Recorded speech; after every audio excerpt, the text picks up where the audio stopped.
different accents, completely different. And it's a 3-hour drive, and you wouldn't think. Yeah. No, I've been to Stranraer many a time. It's a nice part of the world. Because we drove in the middle of the storm because my daughter was on placement there. So I drove through snow. I drove through a flood. Down there on Saturday morning. Oh God! So I'm like, but it was only between Glasgow and Kilmarnock where there was snow. The rest of the roads were clean. Because it's sort of on the coast. Yeah. So all I would say is I hope you never had an electric car. I did not. You'd still be there, son. You'd still be there. And that was in my last year at school. There's 5 of us got in my pal's Citroen Diane. Remember a Citroen Diane? Like a tin box. 5 of us drove to Stranraer. Oh, that was hell. Is it not a 3-4 hour drive there? Yeah, it wasn't a Citroen Diane. it's still a 3-hour drive. And he went to Edinburgh and took the back road from Edinburgh to Kilmarnock. Now, when I was 17, I didn't know how to get to Stranraer either. But I wouldn't have gone that way now. It was just... Because there's only 2 ways in. Yeah. Through the shipping terminal, that way, the coast, and then coming back there. No, we just the shipping terminal is the easiest one, and it's scenic and it's nice. Yeah, but not when it's coming when water's flooding and half the road's flooded. Then it's not so nice. No. Oh well, the trials and the tribulations of the weekend. Well, welcome to the Business Babble. Today we have Ross MacArthur. Are you a celebrity? I thought you were specifically going to stay away from things like that. A Z-list, maybe. So thank you very much for coming on the podcast. The question I would say is, where did business start for you, Ross? In terms of my own business, it took me a while to set up my own business, but I could probably go back to when I was at school. I didn't particularly do well at school. Not that I wasn't terribly academic, I don't think, but I just messed about too much, too interested in football and things like that. But what I did do, probably the best decision I made was to do business studies. At the time, it was Dundee College because my qualifications weren't good enough to get me into university. It is now a university, but it is a college when I went, and I did business studies in marketing, and I just really liked it. And things, a lot of the books that I read. One in particular, a book called In Search of Excellence. I can't remember the authors, but it's an American book about how all various American businesses were successful, and it's the same things that they all focused on in different industries. So I just got really into it. And I had hoped to go into marketing in one of the sort of FCMG, fast-moving consumer good companies like SmithKline Beach and that type of thing, but my school tie, school tie doesn't help you get into these types of companies. I'm afraid. Or Harrow, yeah. And then I landed up in financial services by default. But it was good. In these days, you could earn decent money, but I never really enjoyed it. But I stayed in that for 30 years, and my career evolved from advising, going into working at the regulator, getting a different perspective of things, and then eventually myself and my business partner set up our own business in 2003, and we sold it to Standard Life in 2010, so it was a very quick journey. Wow. And we actually, believe it or not, we actually set the business up, I can say this now, knowing that we were going to sell it. Right. Because we saw an opportunity and we set the business up so it could adapt to that new opportunity and fit nicely into Standard Life's business. So that was a predetermined move. Was that luck? Okay, because very often guys go, so I don't believe in luck. I think the more prepared you are, the more fortunate it is. Or was it all the experience that you've gained that said, look, this could be an opportunity that you've identified, and that's how you set it up, Ross? Yeah, I think what obviously the best quality anybody can have is humility. Now, I've got to be honest, it is luck, yeah. Luck and timing. Now, and if you don't recognise that, you're a fool to yourself. That's the difference, yeah. Because a lot of people do something and then they think, oh, this has worked out. I'm chocolate now. I'll be able to do this. I'll be able to do that. I can set up a business in this industry that I know nothing about and it'll be successful. It doesn't work like that. And you've got to be honest to yourself and say, luck and timing. Okay. But to a degree, you do make your own luck. If you can read where the market's going and adapt accordingly, and utilize all that to be successful, great. That's not luck. No, but the time when somebody says, that all fits and that works out for us, and we'll buy your business. And that was we sold the business and during the banking crisis. So it was difficult. I like to rewind there. You and your business partner having that education, knowing the journey you were going to sell your business. I mean, that I've never heard anybody actually doing that. Especially, I'd imagine you were employed and then you went to self-employed. Where was the education to know that's what you wanted to do? Was that from your business partner, or was that just an education you built through being an employee? Well, we had worked together for a few years at the Financial Services Regulator, and then we worked as directors at another business. And the business that we set up was a competitor to that business. And without going into all the ins and outs, they didn't look after us. They sold that business for £180 million. And 6 years later, after we set up our own business, that business was sold for £1. Because people deal with people. Yeah. So when we set up our business, we made it a modern business, future-proof, and people came to deal with us because people deal with people. So we knew where things were going, John, and we adapted. And the big thing about financial services, it was moving from commission to fee-based proposition. So we weren't providing advice, we were providing support services to advisory firms, banks, building societies, and people wanted to know what they were paying for. So all our services were based on a set fee. And we then started helping firms with a range of support services in terms of the regulation, in terms of getting access to professional indemnity insurance, which was really difficult or still continue to be difficult. Help them with buying and selling their business, doing all sorts of stuff. So we were like a trusted source within the business. And then that influence grows and you can influence them in terms of where they invest their clients' funds. And Standard Life at the time were setting up a new investment proposition. So that all knitted together for them. So we knew where the journey was going to end. And it was a really, really challenging 7 years because it was 24/7. Yeah.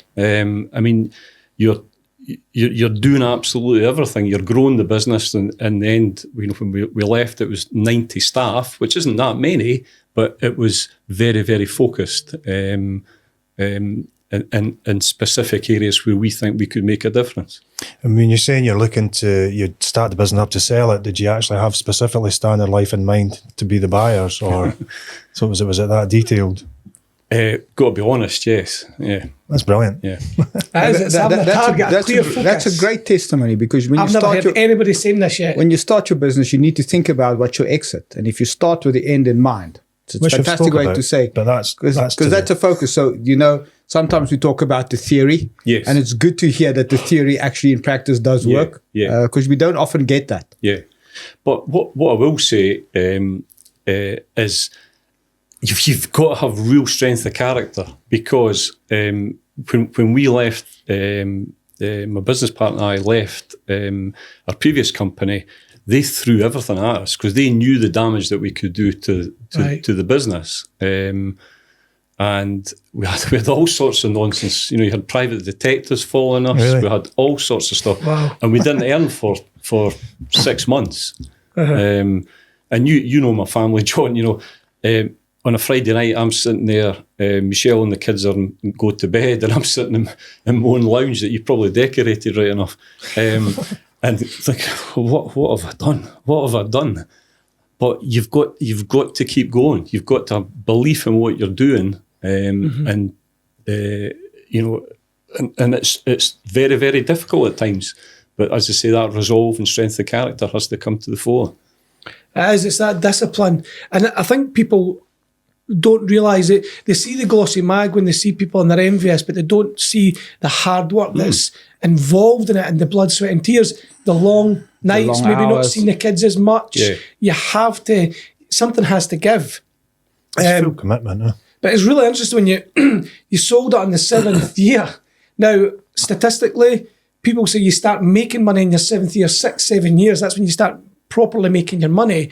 But the fact that, 6 months not making anything, the blood, sweat, and tears, but in that 7th year, you've managed to sell and exit. I mean, it's tremendous. See, the thing is, the other thing that you've got to think about if you're looking to sell a business is on what basis you're looking to sell, because a lot of times somebody will come to value a business and they'll value it on profitability. But our business was sold on a distribution basis. And that, again, you get a higher premium. So it might not have been the most profitable business in the world, but it's a means to an end in terms of slipping into somebody else's business. So you also, if you're planning for an exit, you need to think, well, who am I actually going to sell to? If it's a like-for-like competitor, they'll be looking on the basis of probably profit and driving some of the margin out. But if you're looking at on a distribution deal, you'll get a lot more value. So that was the key thing as well. Did you have recurring revenue model set up as well? Yes. So that's what they're buying. So that's on the distribution model, because what they're buying is they're buying your future profits. Right. Yeah. And so what Ross and them have done really well is their distribution model. If I'm going to be sure that you're going to be making that revenue, I will pay you a higher multiple, because I'm going to be sure 3, 4, 5, 6, 7, 8, 9, 10 years, if I do the basics well, I'm still going to be making that money. Yeah, and the thing is, there is that aspect, but the premium aspect to Standard Life, if you want to call it that, was the fact that our services could slot into what they were doing, and they could, through the influence that they would have from having their new asset platform and our ancillary services, is that they could gather a lot more assets more quickly. So they could scale quicker. Yeah. So that was the premium for them. You go.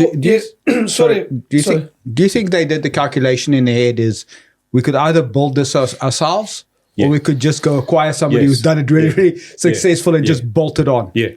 And see, what you find, and again from financial services, is that there is a lot of acquisition. There's a lot of upscale, bringing people together. But and it really ever works, because a lot of businesses in financial services are fiercely independent businesses, and you try and bring them together. And if you're used to being the boss, you always want to be the boss. Mm-hmm. So if you're getting told them what to do or whatever, it's really, really difficult. And that's where a lot of things fracture, and they don't come together. And distributors aren't good in terms of building businesses, because they think, oh yeah, if you can just knit that together, that'll all be fine. Now that if it's robots, that's great, but if it's people, it's a different, very difficult. This is we've chatted about people and internal cultures, and you and your business partner, would you have left it? I mean, it's hypothetically now, but would you and your business partner have left your previous business if the internal culture was right and you were looked after? Well, we to be fair, my business partner left almost immediately, and he saw him a few weeks ago. He's happy away fishing and doing things like that and just chilling out. The difficulty that you've got, and this is probably my one regret, the difficulty that you've got is when it's 24/7, literally, and it was for 7 years, you're absolutely done in. Yeah. You know, you're knackered. Burnout, Yeah, it's adrenaline. And I probably had the same thing again at the football club. You're just running on empty towards the end. So when somebody says to you, you get in a position where you've got money in the bank and you'll be independent, blah blah blah blah, and you can go away and play golf, and it sounds good, but it isn't. It isn't, because once you've chilled out and you recharge your batteries, you want to go you're again. bored. You're bored. And I was tasked with working with Standard Life, doing a lot of consultancy work. and different things that they were doing. But I think I only did 2 jobs for them. I just couldn't work in that environment because you're working in a big institution, it's bureaucratic. Everybody's looking after themselves. You can't get a straight answer from people, and that's not the environment that I'm used to. I'm used to working in an environment that's quick, decisive. If you don't tell me the answer, there'll be repercussions. You've got to move quickly, and that was a totally alien. So I couldn't work in that. And I stayed on for about 5 years. But again, it was probably just to have my name against the business. If if anything came up, that I was there to help people out. That's 20 odd years ago now. I still see loads of people that were clients, but they're now friends. Right, okay. And people ask me to do things, and they'll say, "I need to." I said, "No, you're not. I don't want paid for that because if it wasn't for you, I wouldn't have built a business and sold a business. So it's a way of giving back." Yeah, and that's what I'm saying. You've got to be humble about it, not rather than thinking about yourself all the time. Mm-hmm. And see the business that you left and it was sold for quite a significant amount there. What was the circumstances then that caused that business to be worth £1 by the end? Well, I'm not a ruthless person, and I don't want this to sound ruthless, but we stripped the value out of the business. All the good people within that business wanted to come with my business partner and I, and the clients. We took all their best clients, so the value of that business just dropped significantly. And is that sort of what you were saying about the culture? So you've created a culture in your business that was obviously a lot better than the culture that was in the one that you'd started in. So that was what your question was: is would you have stayed in the original company if the culture was better? Do you think you'd have been satisfied with that, or? Yeah, the culture was okay in that business. It's just obviously when the business was sold, we felt as though we got shafted. Promises that were made that weren't fulfilled, and the guys made a lot of money, and they should have just been fair about it. But there's not a lot of fairness in business, particularly when money gets thrown about. Money changes people. Correct. Money changes people. It's a shame. If you're not used, so if you don't grow up with a healthy respect of money, then money does change you. Because they did a study on all these wealthy trust fund kids, and 95% of them said, "I would rather my parents show me how they made the money than give me the money, because easy come, easy go." Yeah. I mean, you've got a lot of healthy respect after working for it, understanding it. Well, I think it's like what they say is the first generation builds a business. The second generation will keep it going to a certain degree, but it will start to fail, and the third generation will ruin it because they're not used. They don't understand what it takes to build a business and the sacrifices. They're born with a silver spoon, aren't they? You see that now, coming from South Africa, De Beers, started by Sir Ernest Oppenheimer. His son, Harry Oppenheimer, really built it. His son, Nicky Oppenheimer, keeps it steady. But he has to hand over to his son. Where do you go to? They own 80% of the world's diamond mining is owned by De Beers. Where do you go to? Yeah. So it is. You get that. What's your challenge? Yeah. Was it the emir of the United Arab Emirates? He said his grandfather walked and his father drove on a camel. He's got a Mercedes. His son will have a Ferrari, but his great-grandson will go walk on a camel. Yep. Because he says hard times breed hard men. Easy times breed soft men. Yeah. Yep. And that is true. Yeah, I mean, it is. If you talk about 24/7, the emotional drain of having to no fault of your own private detectives, all that worry, that resilience. Absolutely, yeah. But Michael, you mentioned culture.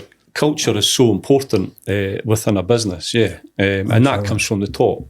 If you don't create the right culture, you're going to struggle, really going to struggle. And treating people with respect is important, because if you don't respect them, they won't respect you. So it's really, really important.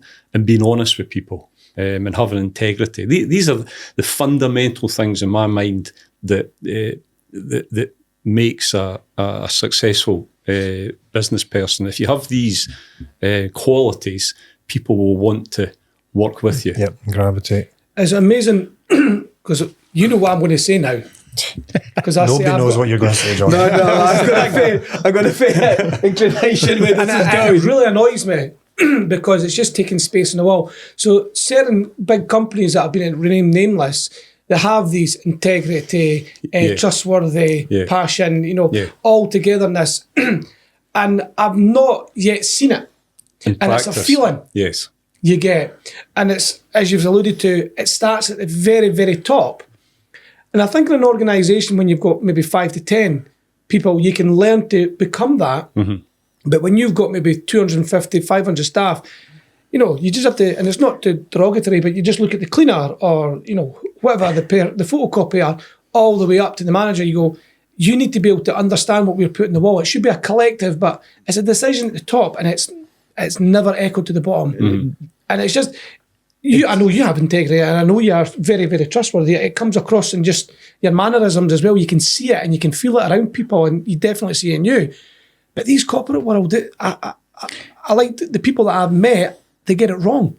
They get it wrong, so it just seems like buzzwords. But once upon a time, they did believe it. That's the thing is, once upon a time, they did believe it. It's just as you grow, how do you make sure that everybody that you bring in still believes that same thing? And it's hard because you're on it 24/7. Yeah, I think the thing is you have to live and breathe it all the time, and you have to keep reinforcing it as well. And as a business grows, it becomes more difficult. But your induction process, you need that's important, but the way you do business. So if you're dealing with customers, everybody has to think about the customer is king. Everything we do has to be for the customer. So, John, if you're having a conversation with me as a customer, and I say, right, I want X, Y, and Z, the first thing you should think, right, okay, who else do I need to tell about that? Because how frustrating is it as a customer? Then you phone the business back or whatever. Oh, did you? No, we've no record of this or whatever.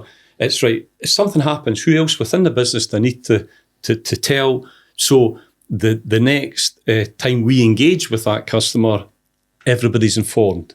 So the customer straight away, oh great, they know that. Yeah. And so having that process and procedures, so everyone knows a conveyor belt. Everybody has got their job, but it's the information is key. Communication. Yep. Communication. The communication. My girls always laugh at me that the communication externally but probably more importantly internally is one of the fundamentals, I would say, to be successful in business, as well as obviously you're planning ahead, successfully plan ahead and managing cash flow, which we talked about earlier.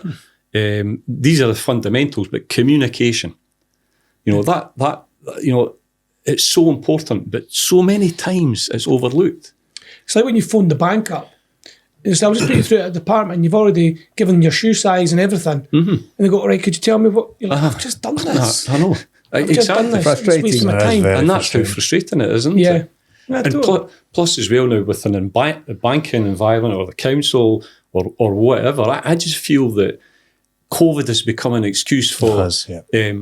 no, we don't do it like this now. We've scaled back. There's this, there's that. People are working from home, and I'm not getting against people working from home, but the customer experience is gone, and you cannot speak to somebody else. Even try to get an appointment at the doctor's now. Yeah, you've heard the practice. You're 8 o'clock. You've got everybody's trying to phone in to get an appointment.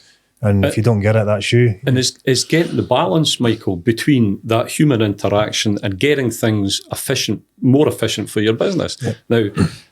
Now, that's not necessarily what I'm talking about here, but obviously now with the digital environment, that's a huge opportunity that wasn't there really when I was in business. Exactly, so there's loads of things that you can take advantage of there, but you still need to communicate with people effectively. That is such a valid point, Ross, because even with the greatest system, it's whatever everybody captures on it, so that when they speak to you, it's that customer journey is so important, because if you not feel valued as a customer, you're not going to go back. No. You're not going to have anything good to say about somebody. It's always the little things. It's always a little. It's never the big things. Yeah. And it's a human element, and it back to this emotional thing.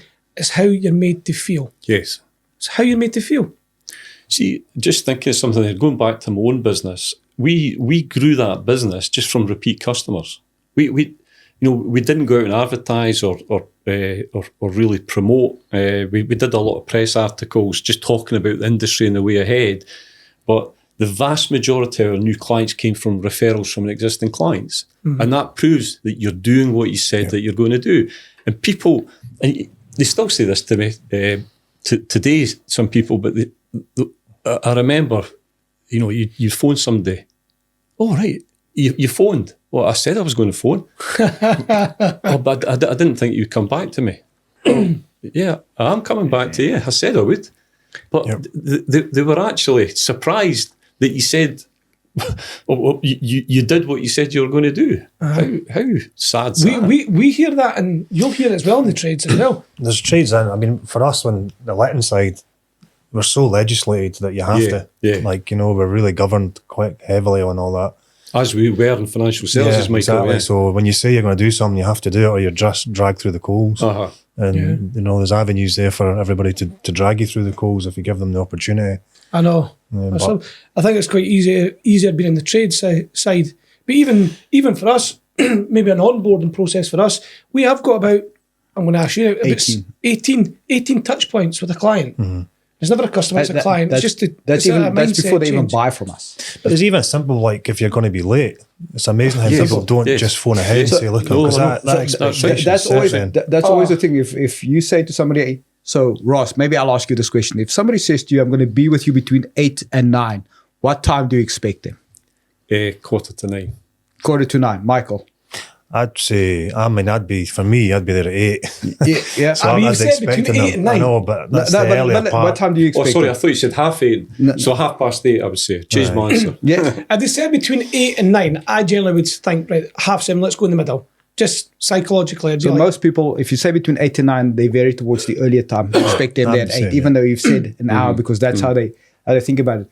An example of communication, just a small thing. Rather reduce your time frame, say between 8:30 and 9, then it's only a half an hour. But an hour is a lot of time. But how many times do you get then that person turning up at 10 o'clock? That's the thing. And you say, could you not have phoned? And they just look at you or vacant look. So this is a great point, because I like to think business owners, leaders, entrepreneurs, they'll understand about all these conversations because their head's just spinning constantly. So they'll be aware of it. They'll understand feelings and how people are. But it's moving that onto the employee or the team, whatever way you want to call it. The question I'd ask them, why do you not know that? You know when you've hurt someone, when somebody's you've said something the wrong way, but why didn't you think that way? And you sometimes think you're a bit of a weirdo. Like, I'm thinking about everything here. Why can they not even just scratch the surface with some of those thoughts, empathetic thoughts? Yeah. It's like saying sorry. Sorry means nothing to me unless they back it up with the meaning. But and again, I'm going to sound like my dad here, but and I know I was warned not to talk about politics, but I think part of the problem now is, let's be honest, when I go back 30 years ago, and I don't know if it's just getting old that you feel like this, politicians, leaders, you gave them respect. Now, I'm not going to talk about anybody in particular, any political party, but they do things that in any other circumstances they would lose their job. Yep. And they think they can, oh, I'm sorry. Well, no, there has to be accountability. There has to be. It's just not. It's gone. It's gone. Yeah. So that it leads. It comes. I think it just ripples all the way down. You're right. It cascades down. There's an accountability that is completely gone. You see it in children misbehaving. Yeah. You see it in politics, the banking crisis. Not that I know everything about that, but these people should have been to jail. Politicians, straight fired, jail. Yeah, but we live in a Because it world. doesn't happen, it also then just pushes the boundaries as to how far they can get away with things. And it sends incredibly the wrong message. Yes. So we live in a society where there's no consequences. Okay, and people don't understand consequences. They're not educated. They're not trained on consequences. So when consequences does happen, eventually you go, oh, that's fairly harsh, because we've made exceptions the norm. That's what, and that's an outsider looking in. Yeah, I'm not. You're absolutely right. That falls down to children as well. How they get brought up. I'm just going to say something from the business consequences. side, because you mentioned it politically, not in the parties. But when we look at Not the businesses, same. we just see, I just think there's a gap in the market now. There's a solution for this. All you need is somebody a bit abrasive, somebody who's willing to tell the dirty truth, attack all their fears, the things that might be going on, and let the public know. Because right away, you'll be a beacon of light for people. This guy or this girl is always going to tell the truth. I promise to tell the truth no matter what, even if it's something that I've done wrong, but I'll tell you because I'm your leader. I'm trying to help. Yeah, see, that's the thing. And probably, jumping on to what I did latterly with the football club is you've got to communicate. Even if it's bad news, you need to tell people. Don't hide. Yeah. You've got to be strong. You can't be weak. You've just got to tell people. And in my experience, it's not what I wanted to read. But no, thank you for telling us. Yep. You've got to be honest. If you're not honest, it won't work. It just makes things like their stories in their heads and stuff, whatever's going on, will just escalate into this monster that they've created because the information's not there for them to take in correctly. No, you're right. Sorry, I cut you there. Sorry. You do that a lot, John. I'm really sorry. Can we kiss and cuddle about You it? can, aye, Yeah. that's why. But just, sorry. sorry, John. One of the words you pick up on one of the words you mentioned earlier. See, again, the other thing that we did, and I've tried to keep this and going in everything that I do, and with my two girls to try and help them as they make their way through in life, is if there's a problem, right? What's the solution? As opposed to, oh, there's a problem, right? Who do I blame for this? It must be somebody else, somebody to blame for it, or oh no, this can't happen, or put my head in the sand. You've got to face it and find a solution. There's always a solution. There always is. And that's a huge thing in business as well. I found that, you come across issues, you have to deal with it. There's no point hiding away from it or putting it to the bottom of your to-do list. That should be on the top. Get rid of all the things that you don't want to do, get them away, and you'll have a clearer mind. But And it is always find worse. solutions. Well, it's like, The thought of it's always worse than the actual event. Correct. Once you speak to people and you get that conversation going, and conversation I feel is always better than emails and text because they can get read differently. Yeah. But if you can go to a client or a customer and have one or two solutions to a problem, you're giving them options then, and they'll generally take one of those options. And but that's when you things will notice the move on. value of a client, because you spoke about this before. The restaurant. How many times would people say, I didn't like that, but actually grab them on one side, listen, these are the couple of things I'm not happy with, because people are frightened of it. But a good business owner will appreciate the constructive criticism. I know you've given me some constructive criticism for my business, and it's like, oh damn, but it's how you respond to it and it's how an you fix opportunity things. to fix it. It doesn't And come it from a shows, bad. that's where you show what you're made of. I definitely think it doesn't come from a bad place. I think generally, if you get constructive feedback, it is how you deliver it. I generally feel that there's too many people that if they go to a restaurant, we use this often, only 3% of people will ever complain. But they'll go home and they'll tell 12 people how bad that restaurant was without giving that owner the opportunity to rectify the mistake. Okay, and that's just, I think it's just, and then we live in a faceless world where we'll just jump onto Google reviews and give a bad review without giving the people the opportunity to fix the mistake. And that I think you're right. We've lost the art of communication. How often do you pick up a phone and speak to somebody? These days, it's easier to do it via text or via email, and everything gets misconstrued in words. Yeah.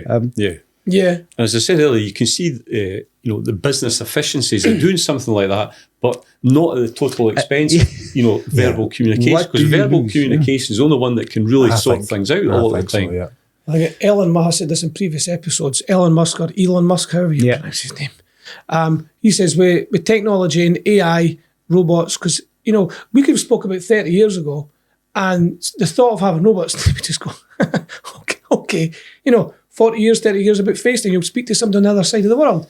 Okay. Now when somebody's mentioning robots and going to manage, like, oh, it's only time. What he did say, you're going to have to get a global payroll because there are going to be so many people out of work if we continue on this trajectory. Yeah. But what will happen, it was really, really interesting, this part, he says, but driven, self-motivated, disciplined people will have no problems. Because they'll find a way, they'll find a way around it. Just adapt and overcome. And it's so true. And I may not be the only one thinking this for the youngsters coming through.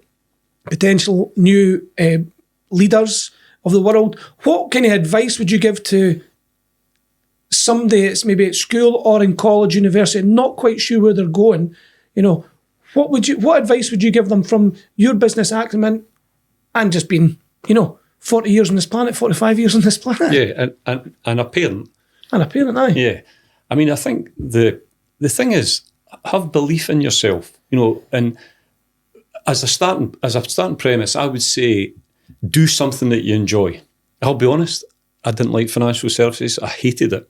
But I was on a process with an end result, so I couldn't get off it. But Right. I didn't enjoy it. So do something that you enjoy. And if you have a vacation that you want to get involved in and you think you'll enjoy it and you've got an aptitude for it, then do it. It should be encouraged to do that. And then I think that's where parents come in and help the child. And I don't mean financially, but just emotionally, to say, yeah, you've got an aptitude to do that, and encourage them to do it, because kids have got so many distractions now. So just keep somebody focused, and then build their confidence. Because as we were saying earlier, so many people don't have the confidence to do things, to do it themselves, or they think, maybe starting a business up involves a lot of money. A lot of times it doesn't. It's how you do it in the right manner. So you start small and build it in a certain way, and that's where you can get advice from a lot of people to how you do that. You don't need everything in day one and put a huge capital outlay to build a business. And we were maybe decrying social media a wee bit earlier, but there's, in the digital space, there's so many things that you can do now, which can help you save a bit of money. So I think just having confidence and encouragement, John, I think are the main things, and ambition. Mm-hmm. I see so many people now don't seem to have ambition, and it's sad. Mm-hmm. I mean, you would think that a lot of people, would have more ambition, particularly now, but it's I think hard work maybe puts a lot of people off. You don't get anything in life without working hard. Exactly. Nothing. Anything worthwhile. What would you say, Ross, is sort of in your business journey, one of the toughest lessons that you've learned? What are some of the lessons that you've learned along this journey? Just one that stands out to you particularly, or has there been so many? Yeah, I'm struggling to think of one. What was the darkest days? What's the darkest days? Well, probably sit in my living room when I wasn't getting paid for 6 months, about to start up a new business and thinking, what the hell have I done? And that's back to that confidence thing. But you've got to have that steel to say, no, I felt I was wronged. My business partner felt he was wronged. We had belief in what we were going to do. And the typical thing, we were getting lawyers' letters on a Friday afternoon, so it spoil your weekend. They're great at that, aren't they? Yeah. And we had a laugh about things. We were in the Chinese in Edinburgh, and we saw the private detective. I think he should have been in Faulty Towers, I think, to be honest with you, outside. So we went out the back door of the restaurant and knocked on his window. He said, "How are you doing?" And so we had a laugh about things. You've got to retain your sense of humour, but it can be challenging. I think that's probably the most challenging period I've ever had, because I had a young family, and you think, I know this is the right thing, but as the pressure builds, and there's not too many people that have been in that situation, and then trying to explain to people why we were setting up a business and that we thought we had a predetermined buyer. They just thought we were crazy. So you couldn't really necessarily explain that to people. See, when you're talking about the pressure, I'll just touch on it because it's more private, but do you think for every good businessman, person, they need a good, stable wife, husband to help them and support them? Yeah, absolutely. And my wife, I mean, I couldn't have done what I did if it wasn't for my wife. Sorry, I'm getting a bit emotional, but no, I couldn't have done what any of what I'd done. Even get involved with the football club for 10 years and doing that, because obviously when I was working, hardly see the kids, and not providing any support in terms of. Well, I did provide support, but not a lot of support in terms of bringing the girls up. You know, you could say to Michelle, "Well, it'll be worth it." You know, when we sell the business, blah blah blah. That didn't really work with the football club because it was opposite.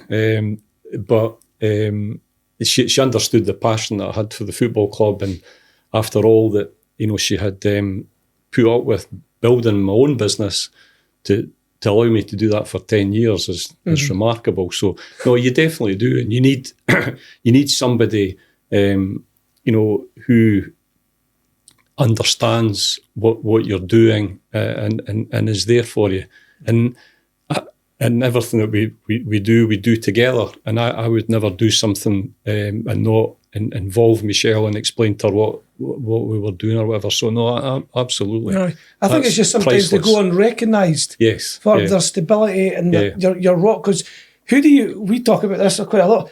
Who do you vent to? Yeah. And sometimes the person at home gets all barrels. Yeah, because it's the closest one to you. Yeah. They'll also protect you. Yeah, although Michelle will say, you never spoke about, I never spoke about my business 360, really, unless it was something that was really, really getting me down, or I never really spoke about the football club. But she would always say, you came home and you're really quiet, right. You know, but particularly with the football club, because she knew what it meant to me and how difficult it was and things like that, and you know, and so she says at least you speak a bit more around the house. But that was my coping mechanism, just to. I mean, how did you get from? I'm going to ask that, yeah. Oh, sorry, but How did you get from that? So there's a big transition there from owning a business, and football is a business really these days, but there's a bit more involved in it all. So how did that come about for you? Well, when I sold my business, the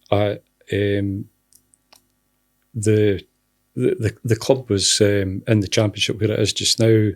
I've obviously always been a big supporter, and I thought, well, I'll do something in helping out the club. So I spoke to the guy who owned the club at the time, Gavin Masterton, and said, I'm willing to help out, and you know, financially to help them get promoted to the Premier League. And I said, but the money that I would provide only had to be used to buy players in the January transfer window to get them up, and that worked. We got up. What I didn't realise was quite the mess that was laid behind it, and the more I got told, the more I found out, the more worrying it got. Right. I never had any aspirations to get involved day to day at all. I just wanted to do something to help out the club and try and get the club to the Premier League, which worked out. But then they were relegated the next year and then went into administration. So that was a really difficult time, because I'm quite a private person, and you get involved with the football club, and then there's all sorts of nonsense. People accusing me of being a money launderer and all this type of stuff, all the nonsense in social media and everything else. And I didn't want to really be in the spotlight. But the more you get involved, the more you realise, well, maybe I need to get more involved. I had time on my hands. If it was maybe 2 or 3 years prior to that, I wouldn't have had any time on my hands. And we were lucky that there was a group of us who all had time to help steady the club. So I got pulled in, and it's like anything, you just get pulled further and further in. Don't even realise it. Yeah, and people, people want to get involved, but they don't really. They just want to come along and say, you should be doing this and you should be doing that. And you say, right, okay, that's a really good idea. Do you want to do it then? No, I'm not saying I'm going to do it. You should be doing it. and you've only got so much bandwidth. Yes, exactly. I suppose, when you get into a situation like that, you're damned if you do, you're damned if you don't. There's lots of people sitting by criticizing, saying you should have, would have, could have. Pure hindsight. How do you deal with those pressures, Ross? Do you just internalize it? Because everybody's got an opinion, and it's just that, it's an opinion. Yeah, I mean, to be fair, I think the vast majority of people were great about it. People understood where the club was, and they understood the limitations. The cash was limited that the club had, so you had to be very, very careful. And you had to, back to what I was saying earlier, the three basic principles: communication. So you've got to communicate with the stakeholders, the fans, the shareholders, and that's what I always tried to do. Even if it was bad news, I would share it. And you've got to plan ahead. You had to see, right, okay, where were we going? What did we need to do?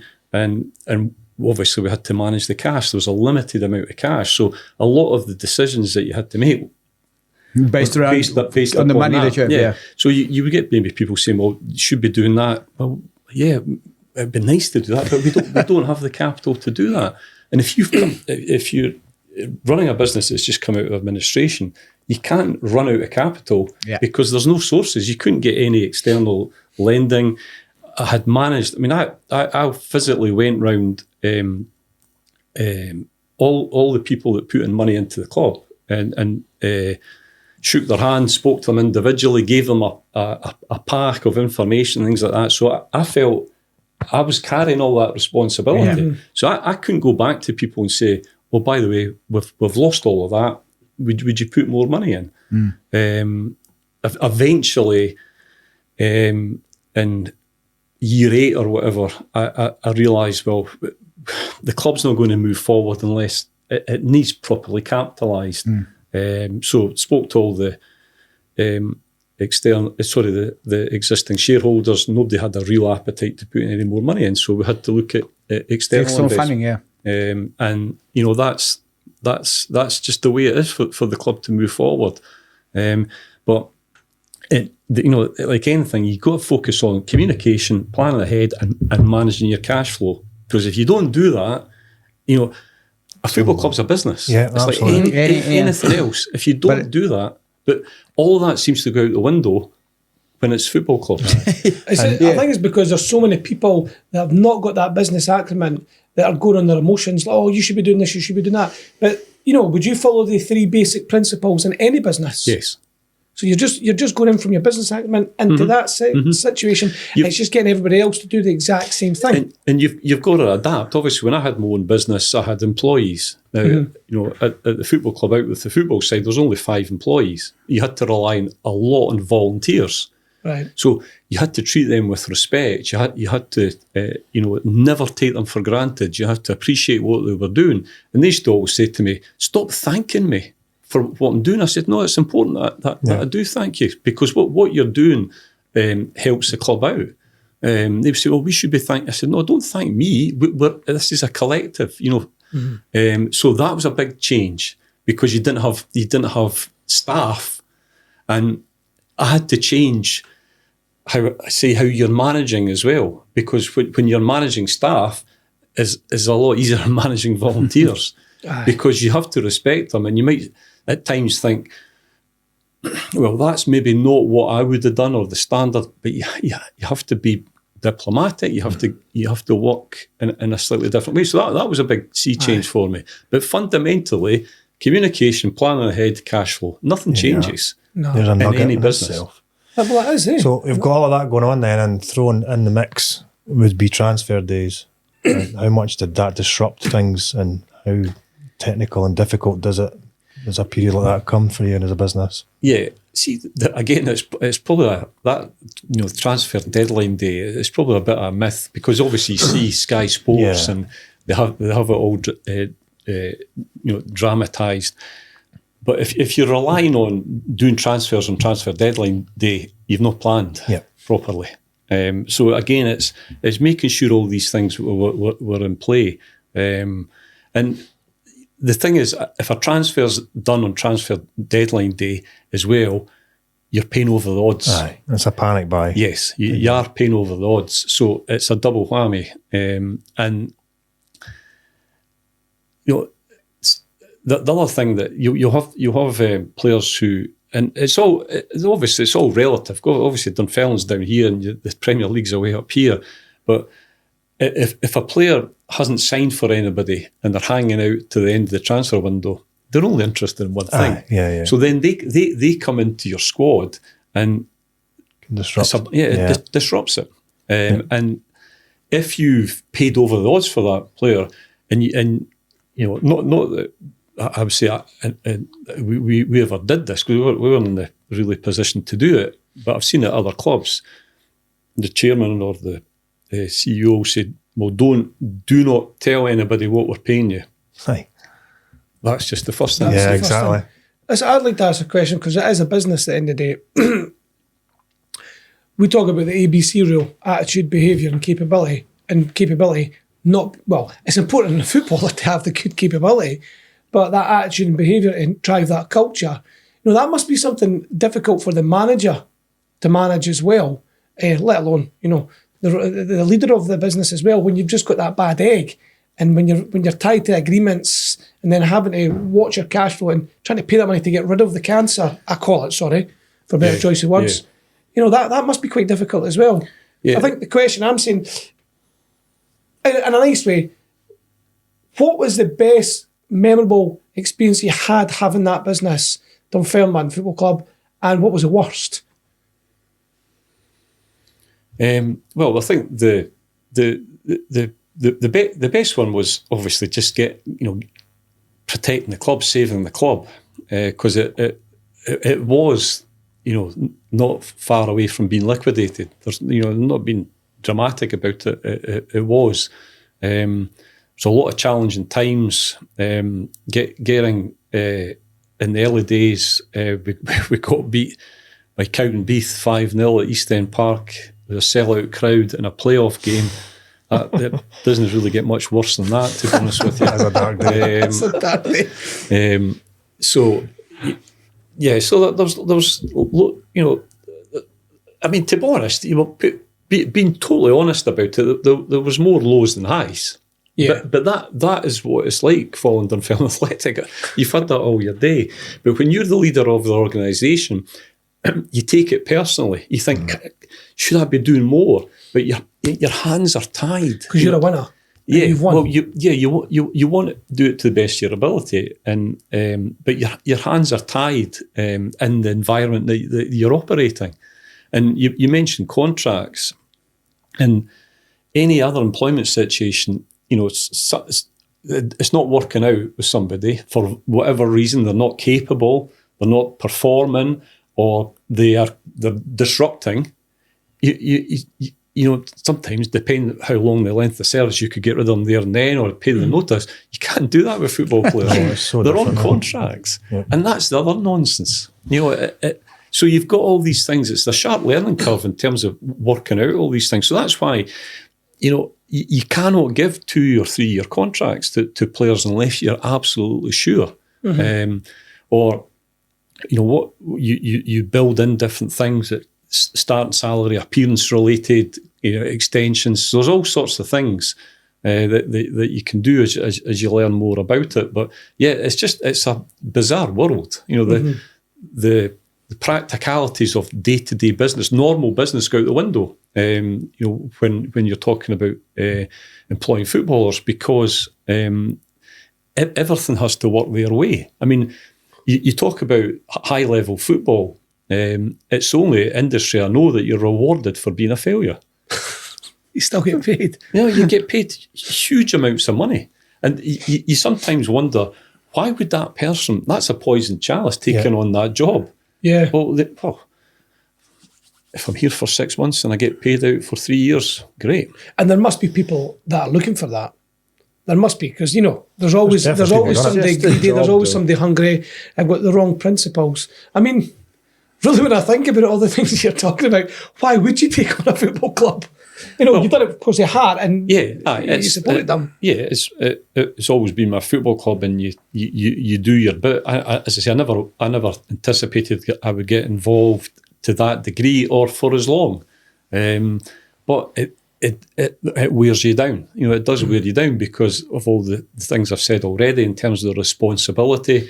I mean, you could take it on and just say, "Oh, this is just a job." But it was never a job for me because I was never paid. You know, it was purely voluntary. But I did it for what I thought was the right reasons, and that was my decision to do that. But it eventually does wear you down, and you don't realise. I mean, obviously the COVID situation, that was horrendous. That was a really difficult period of time, and then you're trying to balance. I knew that there was external investors, you know, who were that was trying to bring in and manage the club through COVID. I was involved with the SPFL, on the board of the SPFL when the leagues got shut down, and I then got attacked by other people on, you know, other football clubs who were blaming me, and you know, all that type of stuff. You know, you don't realise at the time because adrenaline just it's like when I was building my own business. I talked earlier about the adrenaline keeps going, but eventually you realise how much it's taken out of you.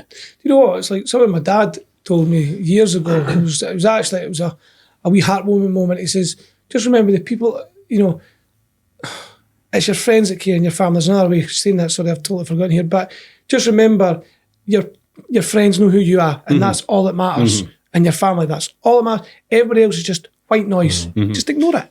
Because everybody, I say, has an opinion. It's just like a belly button. They've all got it, but they're misinformed. You've not had the communication. And if you're not on my phone, you've never texted me, you're irrelevant to me. It doesn't matter. You're just noise. You know, and that's where, you know, a friend of mine, Alan Bowes, and he said this to me. He had the Swallow Group Hotel, and then he went bankrupt in 2007, 2009. And we were chatting about it, and good pals with Sir Bobby Robson, a few other guys, big, high profile people, and he went, "Do you know what, Johnny?" You know, it was a moment, he says, "I knew who my friends were at that time." Because they all reached out and they said, "Are you okay? Is there anything you're needing?" No dramatising what they read in the paper and all the half-wits out there that spout off their opinions on Facebook and everything. He went, "Are you okay? We're here for you." And he says, that's true friendship. Yep. And you'll have had that. And that's when you know it's the count of the person and that honest friendship that you've got. Yeah. But, you know, I'd be at pains to point out, you know, the vast majority of people are brilliant, and the people that come up to me now and still speak to me, and, you know, so, but you don't realise, your family realise what is taken out of you. But you just kind of get, and that's just my makeup. I've always got to be kept busy doing stuff or get my adrenaline going. That's just the way I am. But sometimes it takes others to say to you, no, I think you've got to start looking at yourself and be selfish as opposed to selfless. So what motivates you? What motivates you now? You've done your financial services. You're maybe a consultant now still. You've done the football club. You know, you're maybe getting investments and things like that. What motivates you now? Good question, John. To be fair, I mean, I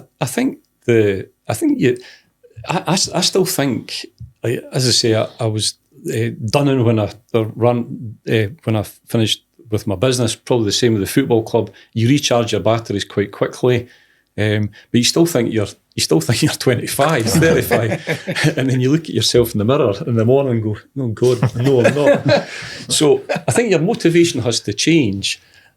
I mean, at this, I'm terrible at this time of year because, you know, the weather's not as good, and you want to be doing things. I've always keep myself occupied, and I'm quite obsessive about different things.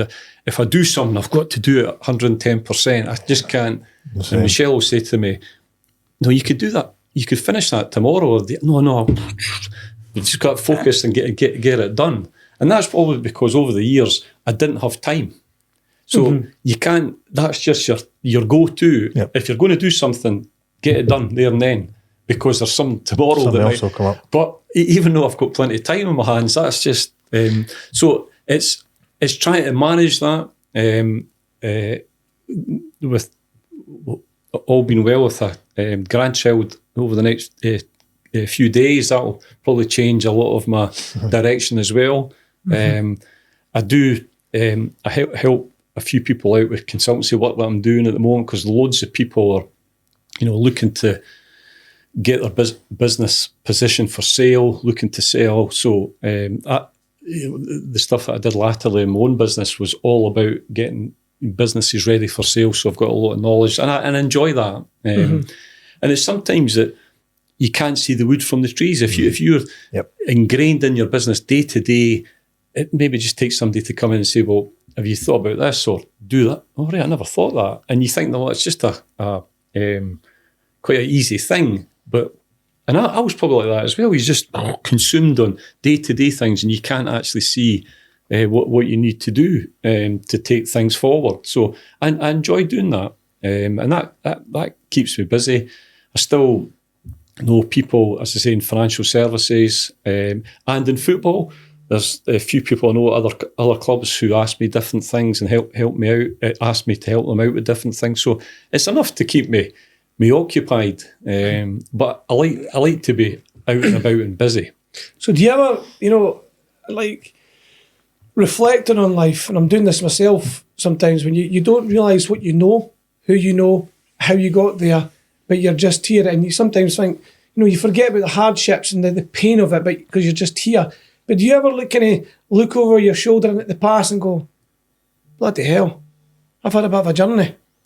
Yeah. And do you pat yourself on the back for it? Not really, because that's not the type of person I am. But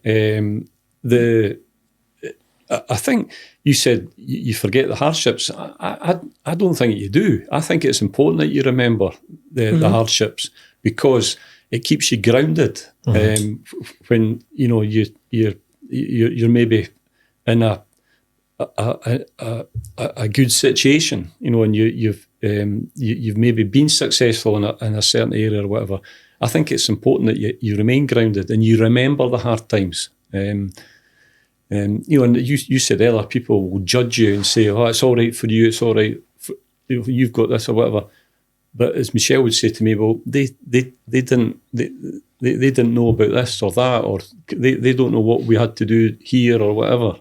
And Amy, my oldest girl, who's expecting in the next few days, she's a corporate lawyer in Edinburgh, and both the girls have done exceptionally well for themselves. But Amy always says to me, I remember when you started up your business, I couldn't get to my bed at night because you were using because we only had one PC in the house then. You were using it, and it was in her bedroom. That's where. So I had to do, and she it was late before she got to her bed. So she can remember these types of things, and I think it's important the kids see that that it isn't all just the good times. It's what you have to do. The sacrifices that you have to make to get there. But I think when you get there, don't, as I say, stay humble. I just see people sometimes, particularly in financial services and to a certain extent in football as well, where they make it and they like to tell everybody about how good they are and things like that. I don't like that. I think it's the message I'd be trying to say out of that one would be just be aware of how resulting you are and what you've done. And there's nothing wrong with giving yourself a private pat on the back, because things get low. Things do become quite difficult, and you've got a handful of, probably I'm lucky if I've got 5 or 6 really, really good mates that I can call upon, and sometimes you just need them to spark to say a sentence, a paragraph, something, just an arm, and you go, you've just done a lot there. Well done. Just keep going. And sometimes you just need that little external motivation from people.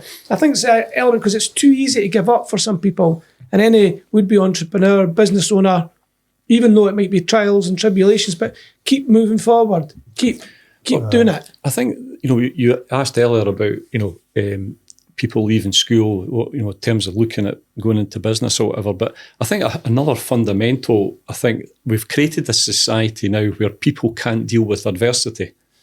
And, there's, and I'm not decrying anybody who's got any mental health problems or anything like that.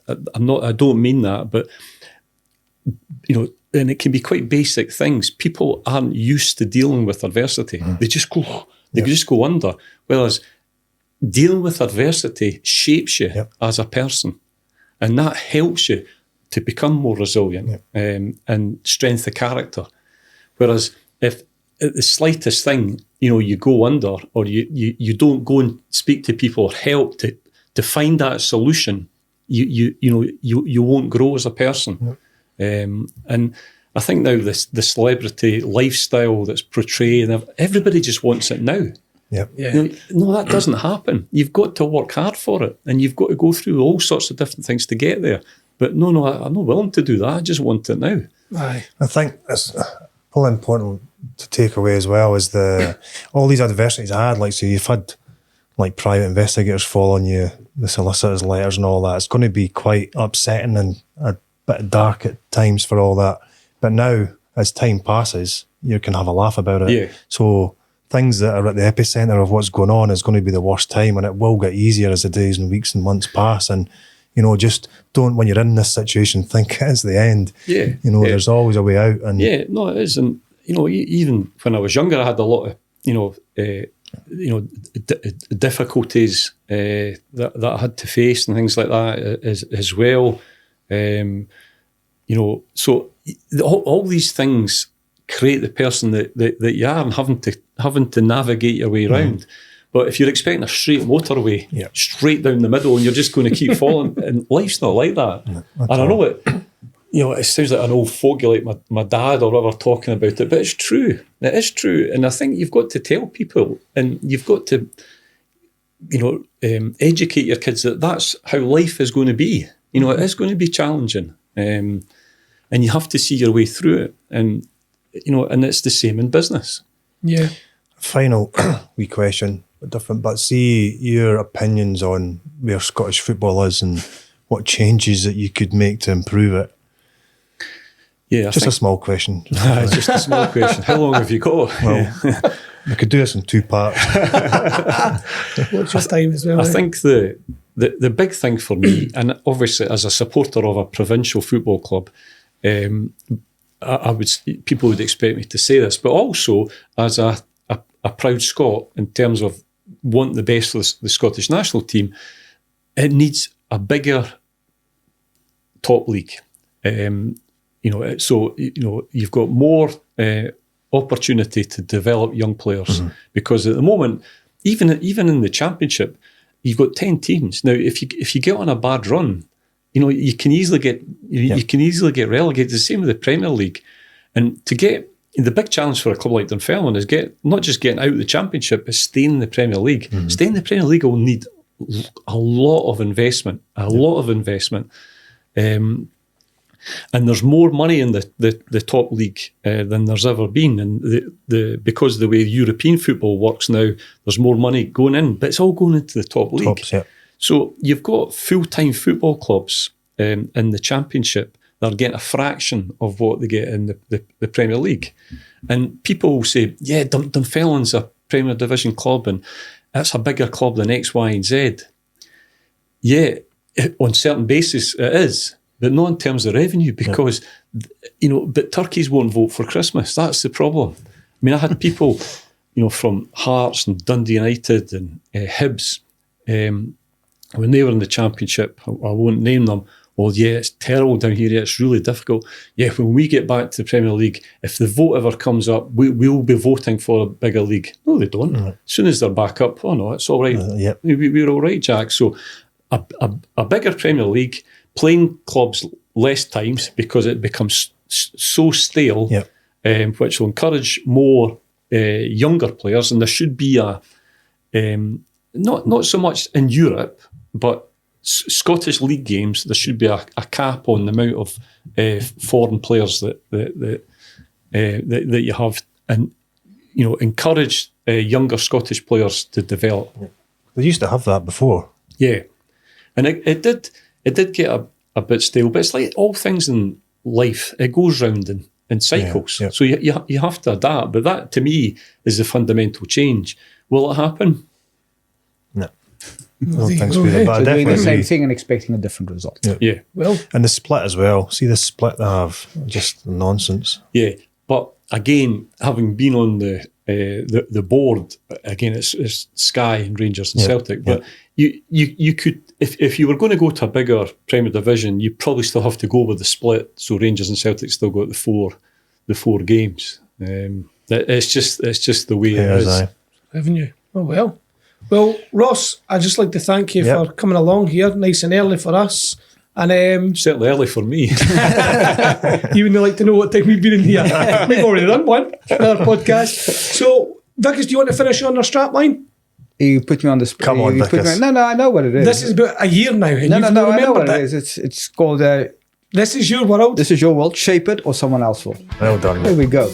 Perfect. Excellent.